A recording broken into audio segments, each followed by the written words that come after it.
এইভাবে একবার পিঠে তৈরি করে খেয়ে দেখুন, খেতে কিন্তু দারুণ লাগবে। তার সাথে যদি একটু এইভাবে রস দেওয়া যায় তাহলে কিন্তু আরও একদম নরম তুলতুলে আর রসালো হবে পিঠেগুলো, মুখে দেওয়ার সাথেই মিলিয়ে যাবে।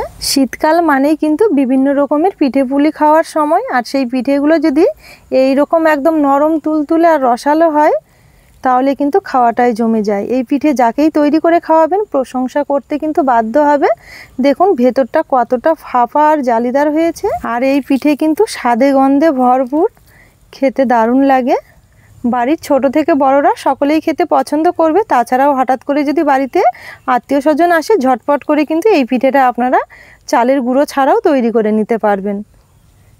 নমস্কার বন্ধুরা, নতুন একটা পর্ব দেখার জন্য আপনাদের জানাই স্বাগত কাজলি ভিলেজ ফুড রান্নাঘরে। আজকে আবারও নতুন রেসিপি নিয়ে চলে এসেছি। আজকে খুবই সহজভাবে নরম তুলতুলে রসালো পিঠে তৈরি করে দেখাবো। শীতকাল পড়া মানেই কিন্তু বিভিন্ন রকমের পিঠে পুলি খাওয়ার সময়।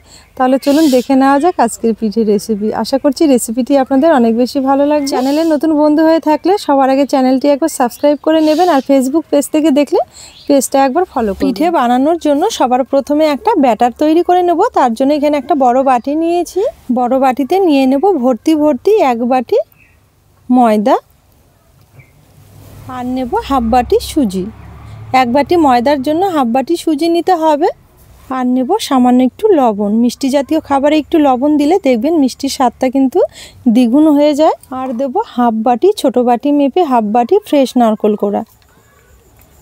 আর নেব ছোট বাটি মেপে হাফ বাটি গুঁড়ো দুধ। এই গুঁড়ো দুধ দেওয়ার কারণে কিন্তু পিঠেগুলো টেস্টি হবে। আর দেব 1 বাটি চিনি। আর দেব 1 চামচের মতো মৌরি। হাতের মধ্যে নিয়ে একটু ঘষে ঘষে দেব, এতে করে পিঠেগুলো অনেকটা কিন্তু সুন্দর হবে, খেতেও ভালো লাগবে আর খুব সুন্দর একটা ফ্লেভার আসবে। এবার শুকনো উপকরণগুলো ভালো করে একটু মিশিয়ে নেব। এবার অল্প অল্প করে জল দিয়ে খুব সুন্দর একটা ব্যাটার তৈরি করে নেব।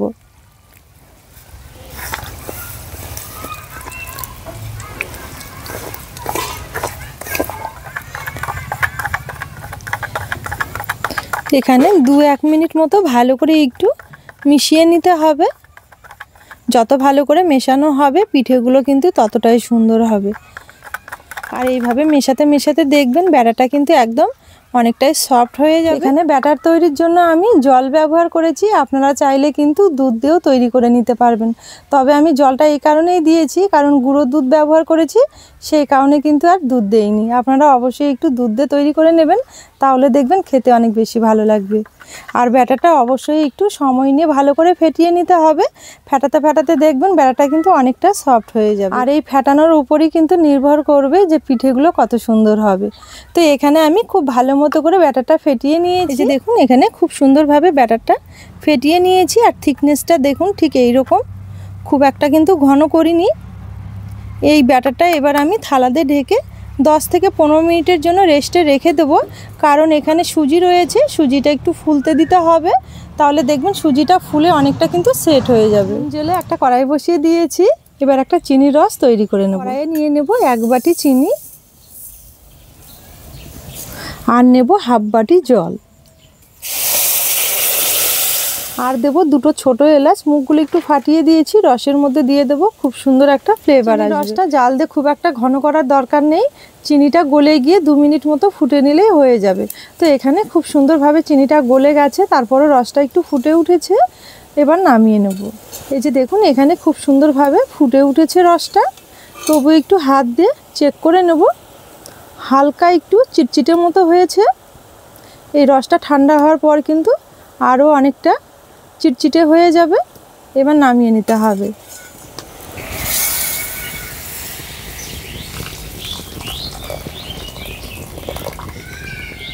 ওইদিকে চিনির রস তৈরি হতে হতে এইদিকে কিন্তু ব্যাটারটা 10 থেকে 15 মিনিটের জন্য একটু রেস্টে রেখে দিয়েছিলাম। আবার একটু ভালো করে ফেটিয়ে নেব। রেস্টে রাখার জন্য ব্যাটারটা দেখুন আগের তুলনায় কিন্তু অনেকটা সেট হয়ে গেছে। এই যে দেখুন কত সুন্দর হয়েছে। তো পিঠেগুলো ভাজার জন্য থিকনেসটা ঠিক এই রকমই রাখতে হবে, খুব একটা ঘনও না খুব একটা পাতলাও না। একটু ফেটিয়ে নেব।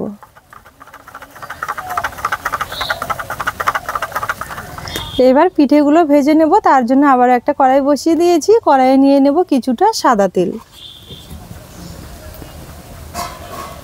এবার পিঠেগুলো ভেজে নেওয়ার জন্য তেলটা আমি ভালো মতো গরম করে নিয়েছি।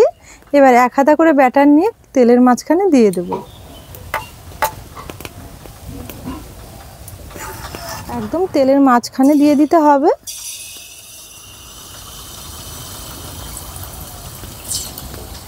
তেলের মধ্যে দেওয়ার পর কোনো রকমের নাড়াচাড়া করব না, আপনি দেখবেন তেল থেকে খুব সুন্দরভাবে ভেসে উপরের দিকে উঠে আসবে।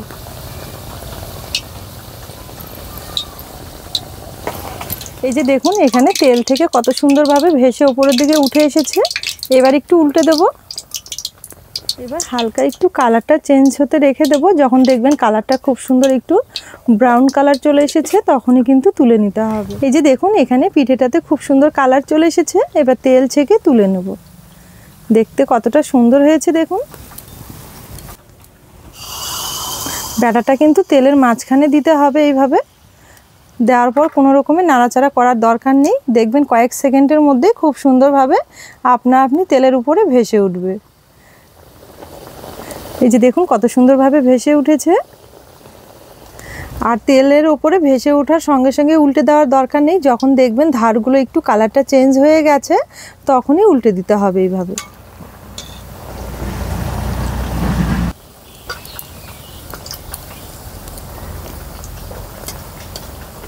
এই যে দেখুন এটাও খুব সুন্দরভাবে ভেজে নিয়েছি। একদম ফুলকো ফুলকো হয়েছে দেখুন।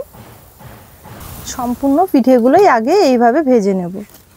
যে দেখুন এখানে সম্পূর্ণ পিঠেগুলো খুব সুন্দরভাবে ভেজে নিয়েছি। আর কতটা সুন্দর হয়েছে, নরম তুলতুলে দেখুন।